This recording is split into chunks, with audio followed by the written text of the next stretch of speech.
창세기 1장 24절에서 31절에 있는 말씀을 통하여 창세기의 주요 교훈, 창세기의 중요한 교훈에 대해서 말씀을 생각해 보겠습니다. 구약 성경의 처음 5권은 모세가 기록했습니다. 그 중에 맨 처음 책이 무슨 책이죠? 창세기입니다. 그래서 창세기의 중요한 교훈 몇 가지를 생각해 보면서 예수님이 나를 이렇게까지 사랑하시고 구원하셨다, 이런 구원에 대해서 감사하는 그런 시간을 가져보겠습니다. 첫째로 창세기는 창조에 대해서 교훈해 주고 있습니다. 창세기 1장 1절 한번 읽어보세요. 태초에 하나님이 천지를 창조하십니다. 그래서 하나님께서는 이 세상을 창조하셨다고 증거하고 계십니다. 그래서 창세기는 하나님께서 천지 만물을 창조하신 일을 자세히 증거해 주고 있습니다. 창세기가 없었다면 우리는 하나님의 창조 사역에 대해서 잘 알지 못했을 것입니다. 하나님께서는 세상을 창조하시기 전부터 계신 분입니다. 그래서 영원 전부터 우리 하나님은 계신 분입니다. 그래서 여호와 뜻이 뭐죠? 하나님 이름 스스로 존재하시는, 아주 영원 전부터 스스로 존재하시는 그런 분, 죽지도 않으시고 영원 전부터 계시고 영원 후까지 사시는 분이 우리 하나님이십니다. 그 중간에 우리가 일부분 사는 겁니다. 어떤 사람은 70년, 어떤 사람은 80년, 어떤 사람은 90년, 이렇게 그 기간에 사시는데, 이 역사의 모든 태초부터 종말까지 영원하신 하나님이 주관하십니다. 인간의 공간 개념과 시간 개념은 하나님께서 천지 만물을 창조하심부터 시작이 되는 것이죠. 그래서 창조자 하나님은 공간과 시간으로부터 아주 자유로우신 분이십니다. 그래서 우리들이 시간의 제약을 받고 공간의 제약을 받아서 위태로울 때, 시간과 공간의 제약을 받지 않으시는 예수님이 우리를 도울 수가 있고 성령께서 도우실 수가 있습니다. 그래서 제자들이, 유대인들이 이제 핍박하는 걸 피해서 이제 집에 모여서 문을 다 잠그고 있을 때 예수님이 부활하셔서 쭉 거기 나타나시는 거예요. 시간 공간을 제약을 받지 않습니다. 그분은 어디에 있든지 도울 수가 있어요. 베드로가 복음 전하다가 감옥에 갇혔는데 감옥에 누가 나타났어요? 천사가 쭉 나타나가지고 문도 다 열고 제옥을 걸고 이렇게 탈출을 이렇게 시켰죠. 그래서 그 하나님, 시간 공간을 초월하시는 그 하나님이 살아계시기 때문에 우리가 두려워하지 말라고 해요. 그 하나님은 어디에 있든지 우리를 도우실 수가 있습니다. 세상을 창조하시기 전부터 존재하신 그 하나님은 영원하신 분이십니다. 그분은 스스로 존재하시는 여호와 하나님이십니다. 태초에 영원하신 하나님께서 무엇을 창조하셨어요? 천지 만물을 창조하셨어요. 며칠 동안요? 엿새 동안 창조하셨습니다. 여섯째 날에는 땅의 모든 생물들을 창조하신 후에 이제 마지막으로 흙으로 이제 아담을 창조했습니다. 그리고 생기를 불어넣고 아담의 갈비뼈로 여자를 만들었는데 그 이름이 하와입니다. 아담은 사람이란 뜻이고 하와는 생명이란 뜻이에요.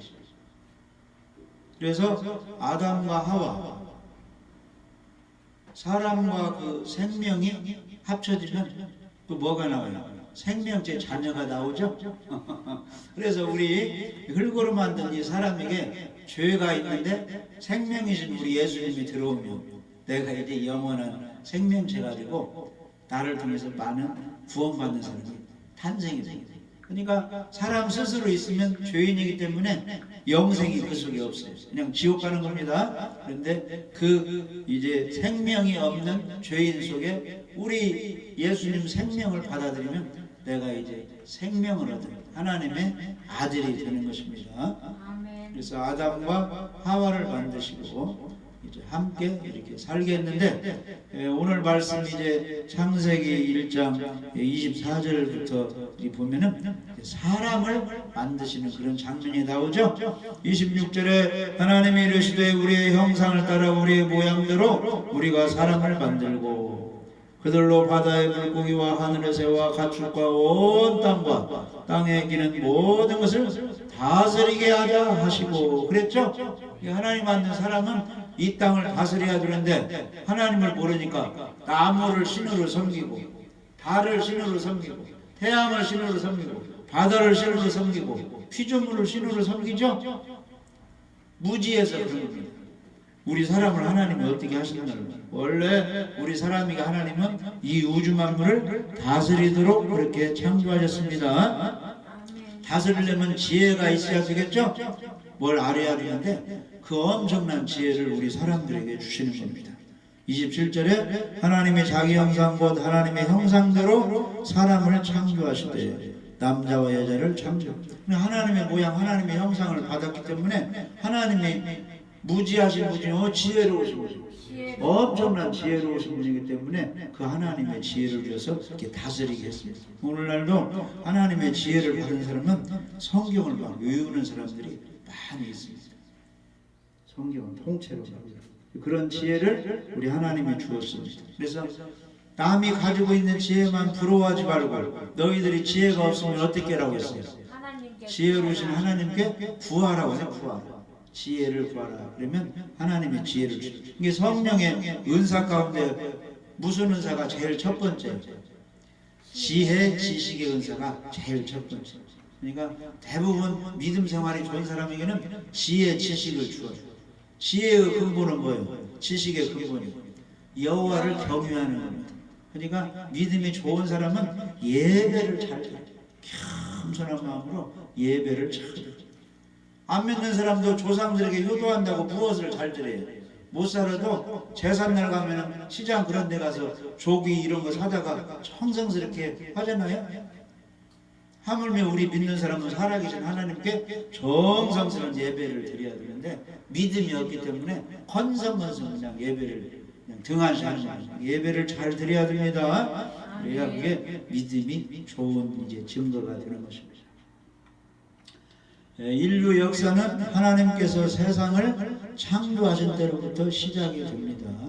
그래서 창조는 존재 세계와 인류 역사의 근원을 알려주는 중요한 지식이 되는 것입니다. 창조를 모르는 자는 세상의 근원과 인류의 뿌리를 모르는 자들입니다. 그는 수수께끼 같은 세상에서 수수께끼 같은 삶을 살다가 수수께끼 같은 죽음을 맞는 자들입니다. 하나님께서는 천지만물을 창조하시면서 또 이 세상을 소유하고 계시고 관리자로 계십니다. 우주 만물과 온 세상과 인간은 그들의 존재와 목적의 모든 것을 창조주 하나님께 전적으로 의존하게 되는 것입니다. 그래서 날 때부터 부모를 의지하고 사람이 어려우면 하나님을 이제 의지하는 그런 마음을 갖게 되는 것입니다. 왜냐하면 우리 하나님께서 천지를 창조하시고 사람을 만드셨기 때문에 그 주인에게 의존하려는 그런 이제 마음이 저절로 생기는 겁니다. 그래서 자녀들은 누구를 의지해요? 내 부모를 의지하고, 그 다음에 약한 사람은 강한 사람을 의지하고, 아픈 사람은 누구를 의지해? 병원 가면 의사를 의지해야 돼요. 그래서 이 세상에 죽음을 맞이하고 어려움 당한 사람은 하나님을 의지하게 되어 있습니다. 그래서 창세기는 사람을 하나님이 만드셨다, 이 세상을 만드셨다, 이것을 교훈해주고 있습니다. 두 번째로 창세기는 사람이 왜 범죄했는가, 이걸 사람이 타락한 것을 우리에게 알려주고 있습니다. 첫사람 아담과 하와는 하나님의 명령을 어기고 범죄함으로 타락하였습니다. 그 내용은 창세기 3장에 나옵니다.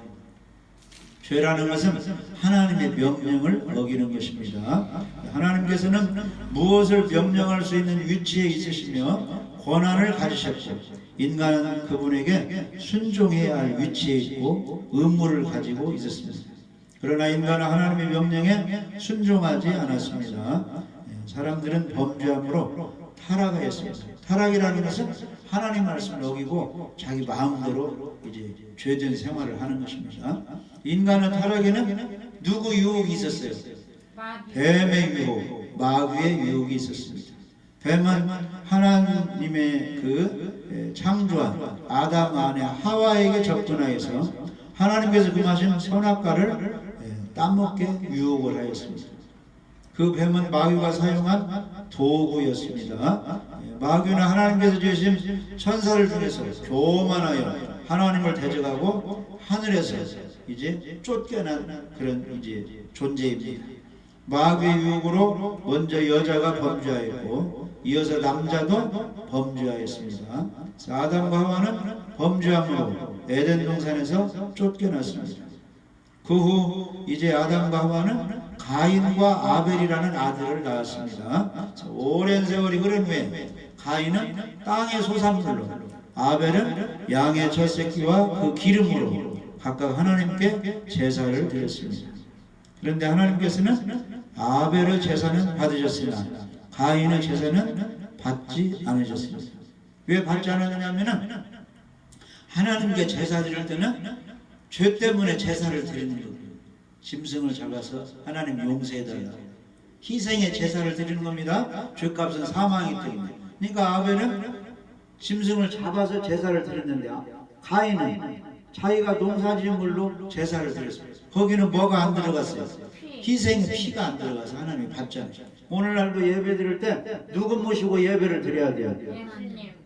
내 죄를 위해서 십자가에 피 흘려 죽으시고 부활한 예수님을 모시고 믿고 예배를 드려야 그 예배를 받는 것입니다. 그래서 신령과 진정으로 예배 드리는 것이 무엇이냐 하면은 성령의 감동으로. 어떤 사람에게 성령이 임합니까? 진실로 믿는 사람에게 임하는 거죠. 진실로 예수님의 피로 내 죄를 용서받았다 이런 믿음을 가지고 성령 충만한 가운데 진정으로 진실된 말씀으로 순종하면서 이렇게 예배를 드리면 우리 하나님이 받으시는 겁니다. 그래서 아벨의 제사를 받으니까 가인이 회개하고 나도 예배를 잘 드려야지 하고 아벨처럼 그런 희생 예배를 제사를 드리면 되는데 괘씸해가지고 성질을 내서 불을 못 참고 아무도 보지 않는다 해가지고 들에서 일하다가 돌을 들어가지고 자기 동생을 돌로 쳐 죽였어요. 얼마나 악합니까? 뭐가 역사하니까 그런 일이 벌어진 거예요? 죄가 있는 곳에 사단이 역사하니까 아주 그 동생을 사랑해야 하는 참인하게 이렇게 죽였습니다. 오늘날도 돈 욕심이 있어가지고 마귀 시험에 빠져가지고 그냥 감금해놓고 가둬놓고 납치하고 사람 죽이고 돈 뺏어야 이런 일들이 다 사단이 역사하는 겁니다. 우리가 예배를 잘 드리고 하나님의 도움을 받으면 성령의 사람을 위해서 예배를 잘 드리고 하나님께 영광 돌리는 삶을 살 수가 있습니다. 그 다음에 아담의 10대 손인 노아 시대에는 세상의 모든 사람들이 아주 극도로 타락하였어요. 악한 존재가 되었습니다. 세상에는 일부 다처제가 보편화되었고 성경은 세상에 죄악이 가득하여 사람의 마음의 생각이 악해져 항상 악해요. 그 강포함, 폭력이 세상에 가득 찼다고 하나님이 말씀하고 있습니다. 그래서 어떻게 한다는 거예요? 홍수로 심판한다고 이렇게 말씀하셨습니다. 그 다음에 아브라함 시대에는 소돔과 고모라 성이 인간 사회에 매우 타락해서 성적으로 타락하고 동성연애 이런 죄들이 이제 난무해서 하나님이 어떻게 했습니까? 불과 유황 그 하늘에서 그런 불을 내려서 그들을 이제 태워 이제 심판을 하게 되었습니다. 이와 같이 아담의 범죄 이후 그 후손들이 전체가 하나님을 알지 못하고 우상을 만들어 섬기며 매우 음란하고 부도덕한 그런 죄인의 신세가 되었다는 것을 창세기에서 우리에게 알려주고 있습니다. 그 다음에 세 번째로 창세기는 그 죄를 진 사람들을 내버려 두지 않고 심판하신다 이런 것을 우리에게 교훈해주고 있습니다. 죄에 대해서는 반드시 심판을 하십니다. 하나님께서는 에덴 동산에서 아담에게 내가 내 명령을 어기고 죄를 지으면 정령 죽을 것이라 이렇게 경고했는데 그 선악과 따먹고 범죄했어요. 이제 하나님이 심판을 했습니다. 너는 흙이니 흙으로 돌아가라. 사망의 심판을 당했고 하나님과 함께 살 수 없이 이제 쫓겨났습니다. 에덴 동산에서 쫓겨났습니다. 그래서 인류에게 뭐가 왔어요? 죄가 들어오고 죽음을 맞이하게 되었습니다. 이것이 뭐예요? 하나님의 심판입니다. 그래서 창세기 5장은 아담의 범죄로 아담과 그 모든 후손들이 다 낳고 죽고 낳고 죽고 낳고 죽고 이렇게 죽었다고 다 표현합니다. 이게 무엇입니까? 죄인은 태어나서 다 죽어서 지옥 간다, 이걸 의미해주고 있습니다. 그래서 천국 가려면 이 죄인의 상태로 있으면 안 되고 누구를 믿어야 돼요? 생명의 구주이신 예수를 믿으면 낳고 이제 죽지만은 영원히 구원받고 이렇게 생명으로 이제 변화가 되는 것입니다.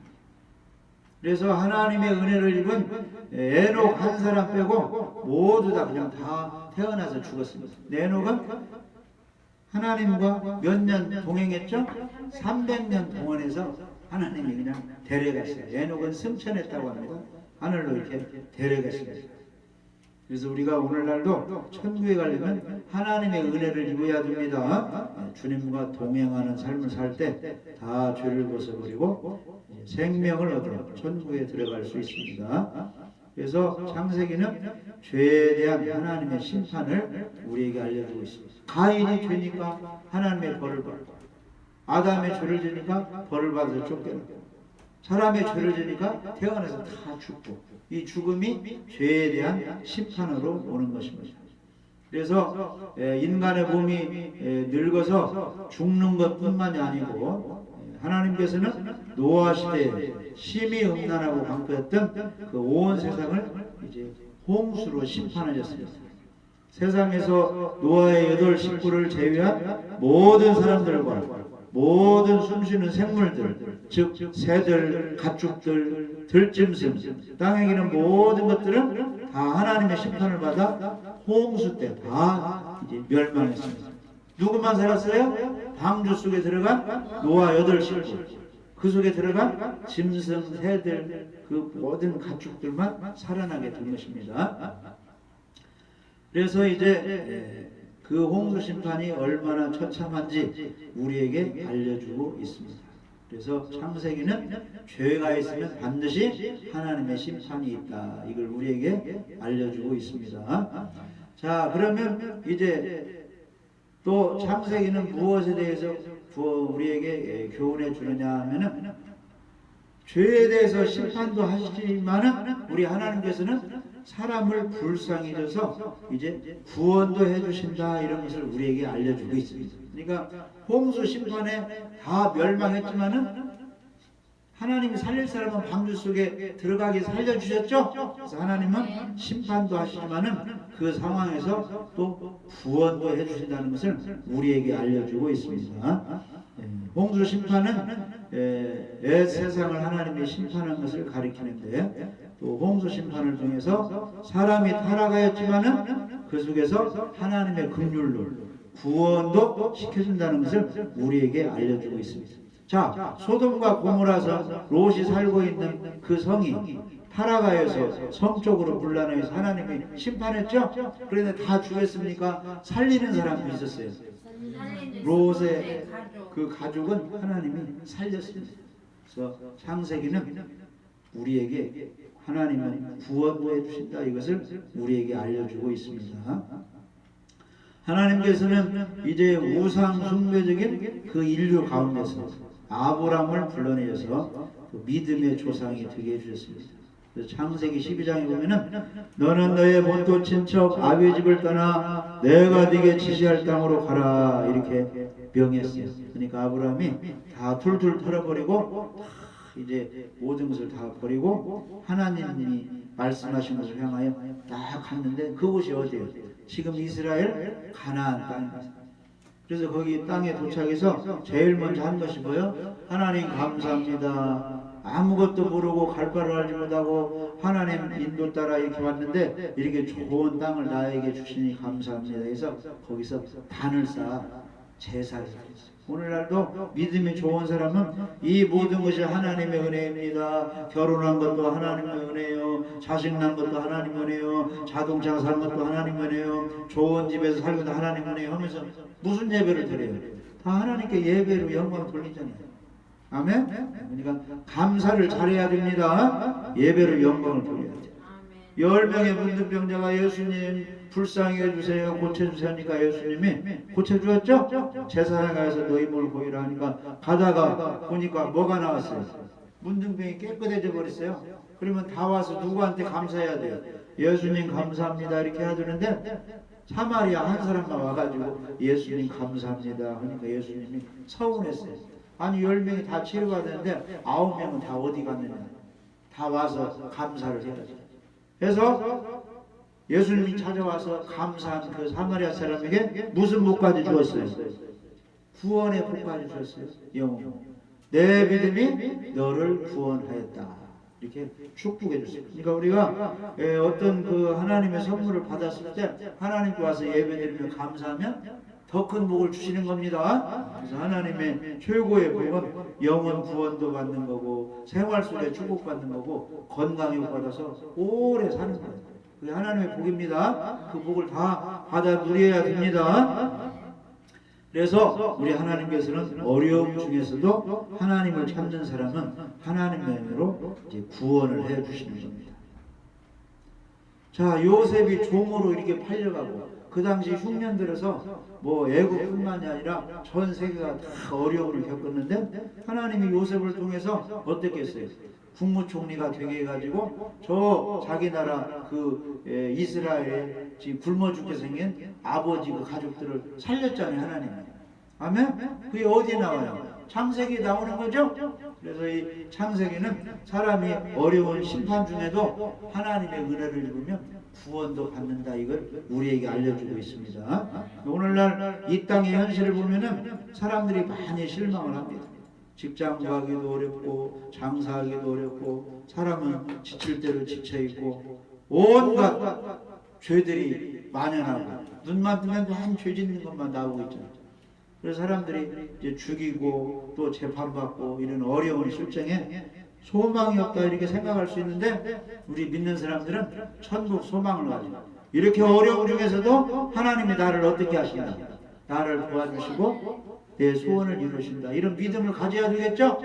그래서 멸망하는 가운데서도 구원자가 있듯이 이 땅이 아무리 어렵다고 할지라도 예수님 믿고 믿음으로 나가고 예배 잘 드리는 사람에게는 직장도 주시고 장사도 잘 되게 하시고 어려움 속에서도 평안하고 잘 되게 우리 하나님이 지켜주십니다. 그런 믿음을 가지고 우리가 주님을 찾고 예배를 잘 드려야 됩니다.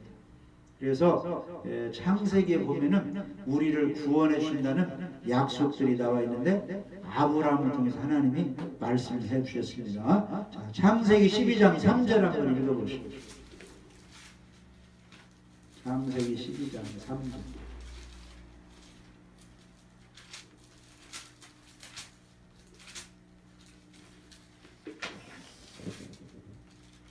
너를 축복하는 자에게는 내가 복을 내리고 너를 저주하는 자에게는 내가 저주하리니 땅의 모든 족속이 너로 말미암아 복을 얻을 것이라 하신지라. 아멘. 그래서 아브라함 너를 축복하는 사람 축복하고 저주하는 사람 저주한다 이 말은 오늘날로 예수님을 축복하고 예수님 좋으신 분, 예수님 구원자 이렇게 믿고 예수님 따르는 사람은 복을 주지만은 무슨 구원이 있어? 무슨 예수님이 구원자야? 이렇게 예수님에 대해서 박대하고 저주하는 사람은 저주를 받는다는 그런 말씀입니다. 그리고 우리 예수 믿는 사람을 잘 따르고 복을 빌어주고 축복해줘야 그 사람들 복을 받지 믿는 사람 핍박하고 저주하고 전도하러 다니는데 물이나 찌르고 이렇게 나쁘게 대하면은 그 사람은 반드시 하나님이 심판한다는 그런 말씀입니다.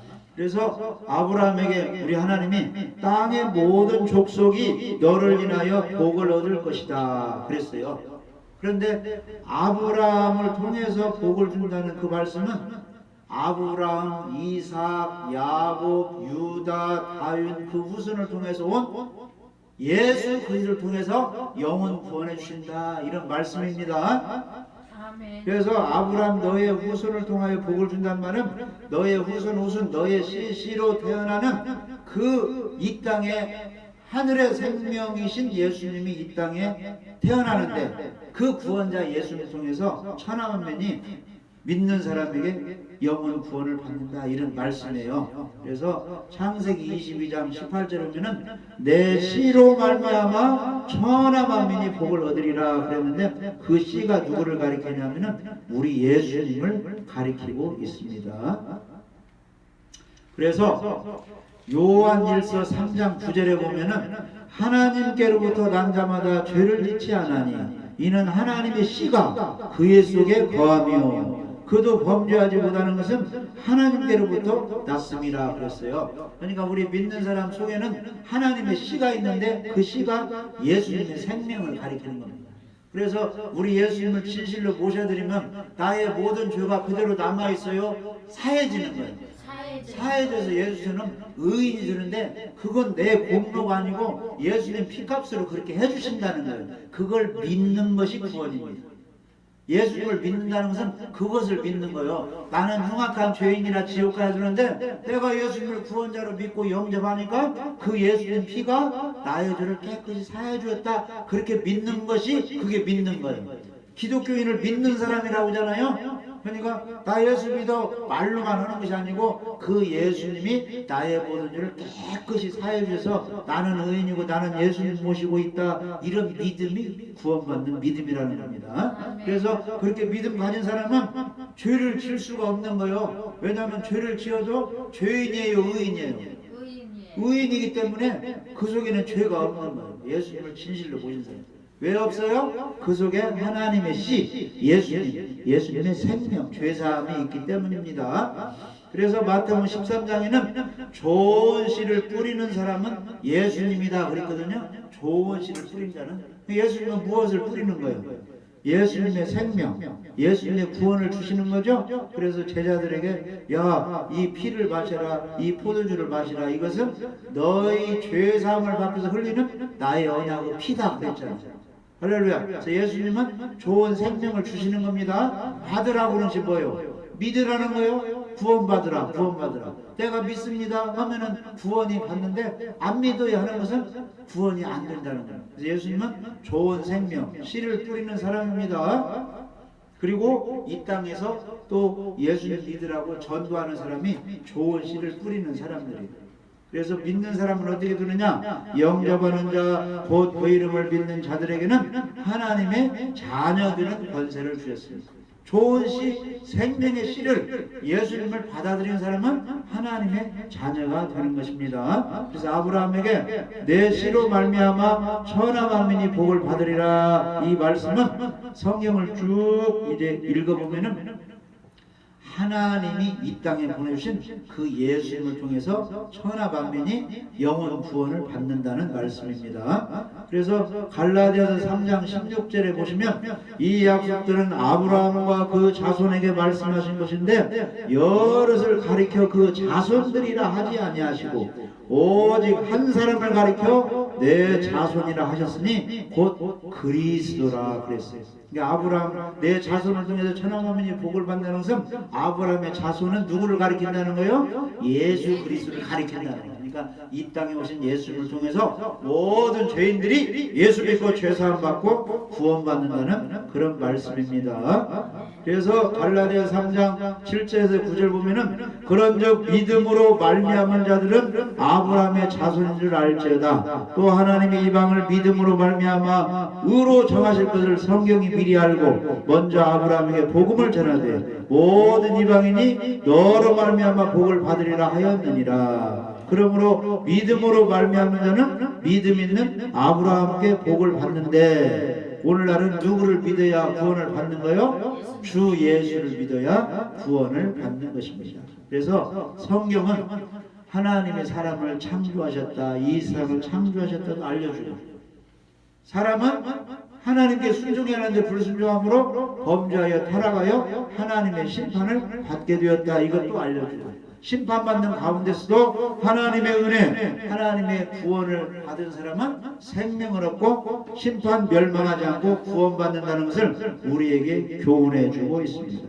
그래서 오늘날 우리들이 지옥 심판을 받지 않고 천국에 가려면 하나님이 이 땅에 보내신 그 예수님을 믿어야 됩니다. 우리 죄를 위해서 십자가에 죽으시고 부활하신 예수님을 믿을 때 우리의 모든 죄가 용서되고 하나님 자녀되어 구원을 받는 것입니다. 그래서 구원받는 사람은 예배를 잘 드리고 성경 공부를 잘하고 하나님의 선한 일에 충성을 다하고 복음을 땅끝까지 증거하며 그분이 세상 끝날까지 우리와 함께 해주셔서 항상 우리를 지켜주시고 모든 생활에 승리하게 해주시고 복을 넘치게 주실 줄 믿어집니다.